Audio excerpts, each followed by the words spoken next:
राष्ट्रीय स्वयंसेवक संघर शताब्दी उद्घाटन उत्सव ओडिशा राज्यर विभिन्न स्थान में नवेम्बर मास 23 तारिख ठारू राष्ट्रीय स्वयंसेवक संघर शताब्दी कार्यक्रम आरंभ होइछि। एही क्रम में भद्रक जिला वासुदेवपुर ब्लॉक अंतर्गत विदेपुर मंडल खंडरे राष्ट्रीय स्वयंसेवक संघ विदेपुर मुनिपड़ियारी उद्घाटन उत्सव अनुष्ठित हो जाइछि। अवसर में आमंत्रित मुख्य अतिथि रवींद्र कुमार पाढ़ी और मुख्य वक्ता जिला सेवा प्रमुख शशांक शेखर सामल एवं स्वयंसेवक भाई द्वारा गौरिक गुरु ध्वज लगाइबा सहित मां भारती श्री गुरुजी और डॉक्टर बलिराम हेडगेरावांक फोटोरे पुष्प माल्यार्पण कर दीप प्रज्वलन करथिले।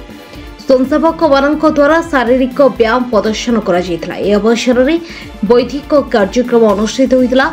मुख्य अतिथि भावे रवींद्र कुमार पाढ़ी और मुख्य वक्ता भावे आरएसएस जिला सेवा प्रमुख शशांक शेखर सामल, मंडल कार्यवाह जितेन्द्र नायक, मंडल प्रमुख गोवर्धन मलिक सभारी उपस्थित थे।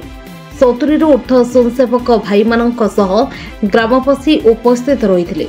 मुख्य वक्ता श्रीजुक्त सामल आरएसएस शताब्दी वर्ष पदार्पण और लक्ष्य उद्देश्य विषय बैठक देते कही प्रत्येक पिला आरएसएस शाखा को आसिले उत्तम व्यक्ति सहित राष्ट्र गठन में सहायक हो पारिबो।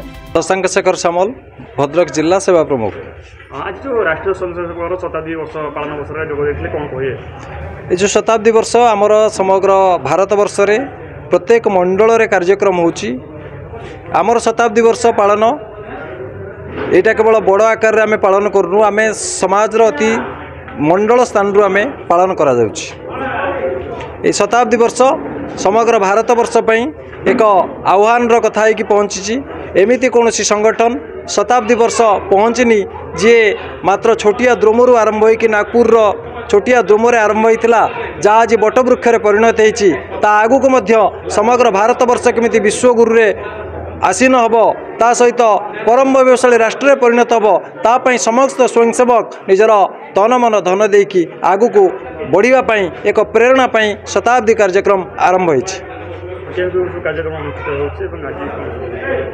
आमरे वासुदेवपुर खंडरे जहाँ राजनीतिक दृष्टि बा ब्लॉक कह जाए ता 10टी स्थान रे आमर पालन करा जाउछि। ता मध्यले विदेपुर मंडल रे आज पालन करा जाता।